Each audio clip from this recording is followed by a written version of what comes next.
নমস্কার বন্ধুরা, আশা করি সকলে খুব ভালো আছো। আজ তোমাদের জন্য নিয়ে এসেছি একটা বেশ সুন্দর গল্প।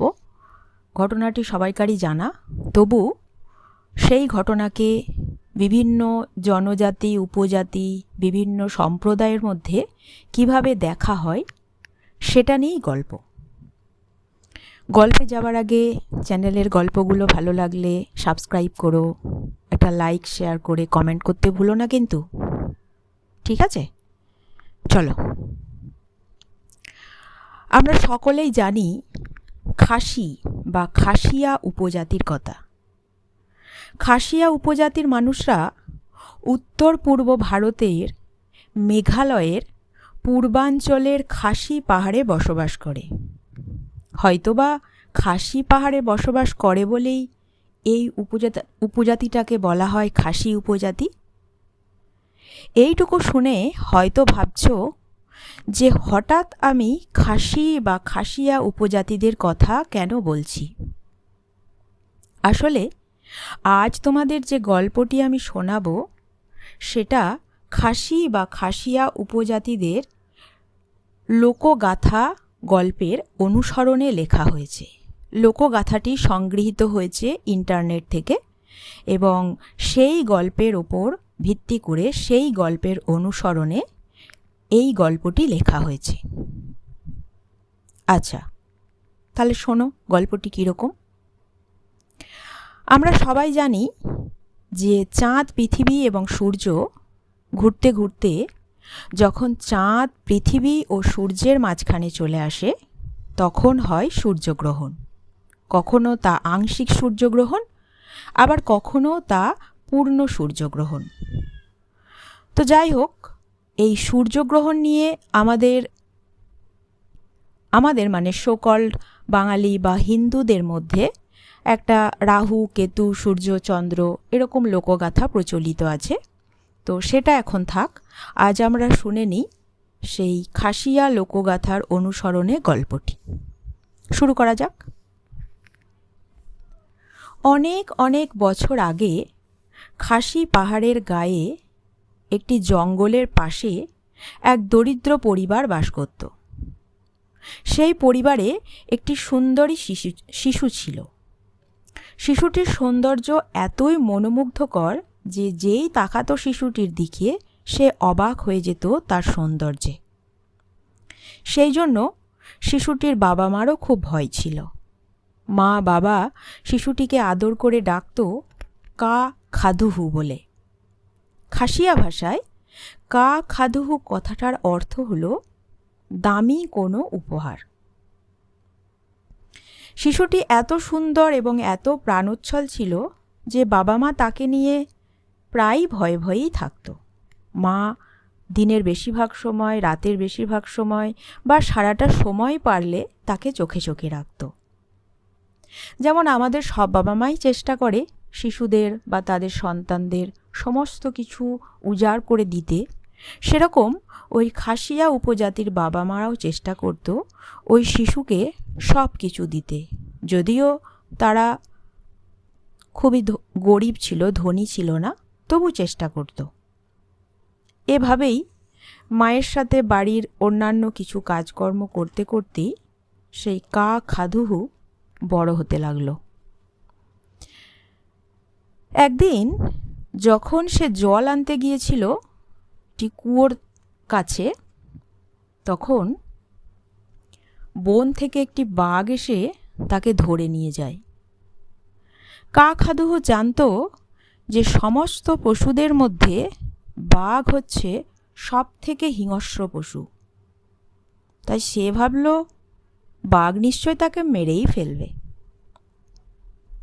এই বাঘটির নাম ছিল ইউখ্লা।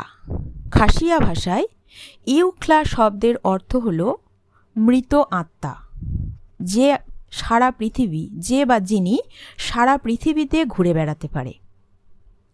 তো এই বাঘটি কা খাদুহুকে ধরে নিয়ে গিয়ে জঙ্গলে যখন নামায় তখন বুঝতে পারে যে এতটুকু শিশুকে যদি সে খায় তার একবার ভোজন মিটবে না। তাই সে ভাবল যে কাকহাদুকে বরং গুহাতেই রেখে দেওয়া যাক। যখন সে একজন প্রাপ্তবয়স্ক বা পূর্ণবয়স্ক হবে তখন সে এবং তার বন্ধুরা মিলে কাকহাদুকে দিয়ে একটা বেশ বড় ভোজন, মানে বড় ফিস্ট সারতে পারবে। তো যেমন ভাবা তেমন কাজ, ইউক্লার গুহাতে কাকহাদু রয়ে যায়। এমনকি সেই বাঘ তাকে খুব যত্ন করতে থাকে। কাকহাদু যা কিছু বাবা মার কাছ থেকে পায়নি সে সেই বাঘের কাছ থেকেও তা পেতে থাকে। এভাবেই কাকহাদু বড় হয়ে যায় এবং একজন অপূর্ব সুন্দরী রমণীতে পরিণত হয়। ঠিক এই সুযোগের অপেক্ষাতেই বাঘ ছিল। সে একদিন তার গুহার পাশে বসে বসে নিজে নিজেই বিড়বিড় করে বলছিল, বাহ, এই তো টাইম, এখন সময় এসেছে। এইবার সে আর তার বন্ধুরা মিলে এই মেয়েটিকে খেয়ে নিয়ে একটা বেশ ভালো ভোজন সারতে পারবে, ভালো ফিস্ট করতে পারবে। তাদের গুহার পাশেই থাকতো একটা ইঁদুর। ইঁদুর এই বাঘ ইউক্লার কথাগুলো শুনে ফেলে এবং কাকহাদুকে জানিয়ে দেয়। এত বড় জঙ্গলে তো কেউই পরিচিত নেই, তাই কাকহাদু বাঁচার জন্য ইঁদুরের কাছে সাহায্য প্রার্থনা করে। তখন ইঁদুর তাকে ইউহাইনরের কাছে পাঠায়। ইউহাইনর হলো একজন ম্যাজিশিয়ান বা জাদুকর, যে ব্যাঙের বেশ ধরে থাকে, কিন্তু জাদুকর হলেও সে তার জাদু ক্ষমতা ভালো কাজে ব্যবহার করে না। সে তার জাদু ক্ষমতা ব্যবহার করে দুষ্টবুদ্ধিতে, কুকর্মে। ইউহাইনর কাকহাদুকে দেখার পর তার সৌন্দর্যে মুগ্ধ হয়ে যায় এবং ভাবতে থাকে যে সে কাকহাদুকেও তার গুহাতে বন্দি করে রাখবে। তাই সে কাকহাদুকে একটা ব্যাঙের চামড়া দেয় এবং বলে সে যেন বাইরে বেরোলে এই ব্যাঙের চামড়াটা পরে বেরোয়, তাহলে সবাই তাকে ভাববে কি কুৎসিত একটা বস্তু, কি কুৎসিত একটা প্রাণী, তাই তার বিপদ থাকবে না। কাকহাদুও তার কথা শুনে চলে। এদিকে সেই ইঁদুর কাকহাদুকে ব্যাঙের চামড়া পরতে দেখে খুব দুঃখ হয়। সে বুঝতে পারে যে এই ইউহাইনরও কাকহাদুকে নিশ্চয়ই বন্দি করে রাখবে। তখন সে কাকহাদুকে একটা ম্যাজিক গাছের কথা বলে এবং একটা মন্ত্র শিখিয়ে দেয়, দিয়ে বলে এই মন্ত্রটা বলতে বলতে তুমি ওই গাছে চড়বে, তাহলে গাছটি আস্তে আস্তে বড় হয়ে যাবে আর তুমি আকাশের কাছে পৌঁছে যাবে। তাহলে তুমি বিপদ থেকে মুক্তি পেয়ে যাবে, বিপদ তোমাকে আর ছুঁতে পারবে না। ইঁদুরের কথা মতো কাকহাদু মন্ত্র বলে গাছে চড়ে। ম্যাজিক গাছটি তখন বড় থেকে আরও বড় হয়ে আকাশের কাছে পৌঁছে যায়। অন্যদিকে ইউক্লা আর তার বন্ধুরা যখন তাদের ভোজন সারবে বলে কাকহাদুকে খুঁজতে থাকে এবং বুঝতে পারে যে কাকহাদু গুহা থেকে পালিয়েছে, তখন তারা রেগে গর্জন করতে থাকে। বন্ধুরা বুঝতে পারে যে তারা বিশাল বড় একটা ভোজন, বিশাল বড় একটা ফিস্ট থেকে বঞ্চিত হয়েছে। রাগে গর্জন করে তারা ইউক্লার উপর ঝাঁপিয়ে পড়ে এবং ইউক্লাকে হত্যা করে। আকাশের রাজ্যে পৌঁছে কাকহাদু তো কিছুই বুঝতে পারে না। সে ব্যাঙের চামড়া পরে এদিক ওদিক গৃহহীন হয়ে ঘুরতে থাকে। আকাশের রাজ্যে যে রাজপ্রাসাদে থাকে যারা, তারা কেউই ব্যাঙের চামড়া পরায় প্রাণীকে থাকতে দিতে রাজি হয় না। সবার কাছেই তখন এই ব্যাঙের চামড়া পরা কাকহাদু একটা খুব কুৎসিত জঘন্য প্রাণী বলে বিবেচিত হয়। ঘুরতে ঘুরতে অবশেষে সে হাজির হয় কাসনিগির রাজপ্রাসাদে। কাসনিগিকে খাসিয়ারা সূর্য দেবতা ভাবে। এমনকি কাসনিগি কথাটির অর্থ হলো পৃথিবীর কোনো দেবী, যিনি পৃথিবীতে প্রাণের পরিচর্যা করেন। তো যাই হোক, অবশেষে খাদুকে স্নিগি তার রাজপ্রাসাদের পাশে একটা আউট হাউসে থাকতে দেয়। কয়েকদিন পর খাদু ভাবল, নিজের ঘরেই যখন বসে আছি তখন নিশ্চয় আমাকে কেউ দেখবে না। তাই সে ব্যাঙের চামড়াটা পাশে খুলে রেখে ঘরের মধ্যে একটু বিশ্রাম নেয়। কখনো জানলার ধারে দাঁড়ায়, কখনো বিশ্রাম নেয় বিছানাতে।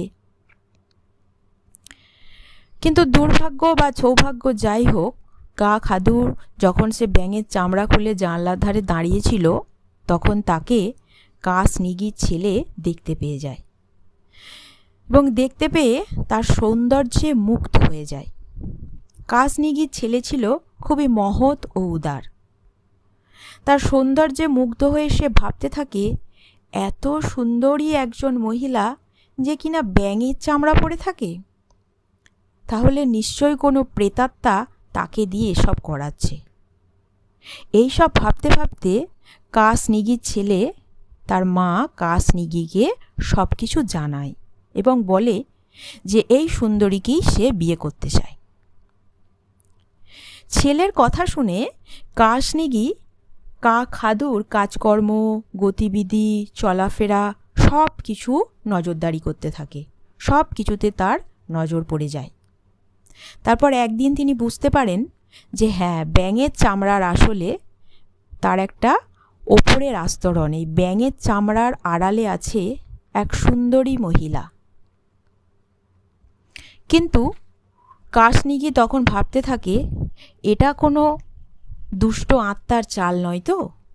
তাই তিনি আরও পর্যবেক্ষণ করতে থাকেন, আরও লক্ষ্য করতে থাকেন খাদুর কাজকর্ম। একদিন চুপিসারে যখন খাদু ঘুমাচ্ছিল, তখন স্নিগি খাদুর ঘরে গিয়ে দেখে ব্যাঙের চামড়াটা পাশে খোলা আছে।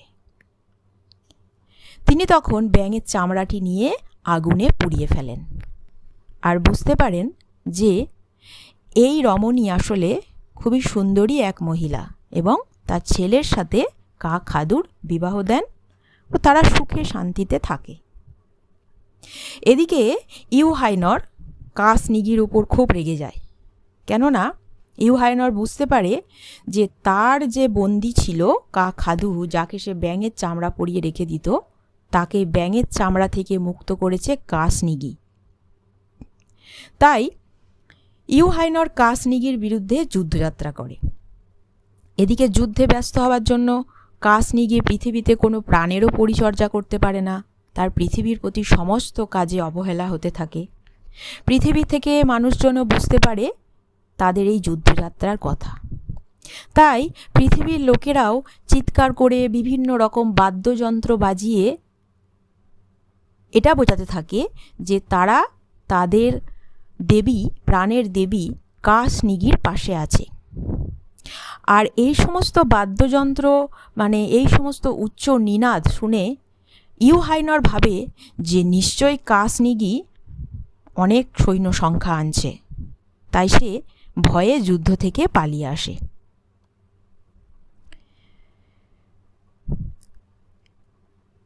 আর এইভাবেই খাসিয়া লোকেরা ভাবে যে ইউহাইনর যখনই স্নিগিকে আক্রমণ করে তখনই সূর্যগ্রহণ হয়। খাসিয়া ভাষায় বা খাসিয়া উপজাতির লোকেরা ভাবে যে ইউহাইনর একজন বড় নরখাদক। সে চেষ্টা করে স্নিগি বা সূর্যকে খেতে, আর সেই জন্যই সূর্যগ্রহণ হয়। যখন গ্রহণ হয়, খাসিয়াদের একটি প্রথা হলো যে তারা ড্রাম বা কিছু বাদ্যযন্ত্র উচ্চ শব্দ তৈরি করে বাজাবে। আর এটাই ছিল আজকে আমার গল্প। তো এই গল্পটা শুনে তোমরা নিশ্চয়ই একটা কথা ভাবছো যে আমাদের বাঙালিদের বা হিন্দুদের যখন গ্রহণ হয় তখন দেখবে শাঁখ, কাঁসর, ঘণ্টা, বিভিন্ন ধরনের এই জিনিসগুলো বাজানো হয়। তো দেখো, খাসিয়া উপজাতির লোককথার সঙ্গে আমাদের একটা মিথ বা মিথোলজির ব্যাপার বা পুরাণের ব্যাপার কেমন যেন মিলেমিশে একাকার হয়ে গেছে। ওরাও যখন গ্রহণ হয় তখন বিভিন্ন রকমের বাদ্যযন্ত্র বাজাতে থাকে। আবার আমাদের সকল এইসব বাঙালি হিন্দুরা যখন গ্রহণ হয় তখন তারাও এরকম বিভিন্ন রকমের বাদ্যযন্ত্র, শাঁখ, ঘণ্টা, কাসর এগুলো বাজাতে থাকে। তো যাই হোক, আশা করি তোমাদের গল্পটা শুনে খুব ভালো লাগবে এবং একটা অন্য রকম গল্প, অন্য উপজাতির মানুষরা কী ভাবতো এই জিনিসগুলোকে নিয়ে, সেই কথাই তুলে ধরার চেষ্টা করেছি। কেমন লাগলো জানিও কিন্তু আমায় কমেন্ট বক্সে, আর লাইক শেয়ার করতে ভুলো না কিন্তু। ঠিক আছে? ধন্যবাদ।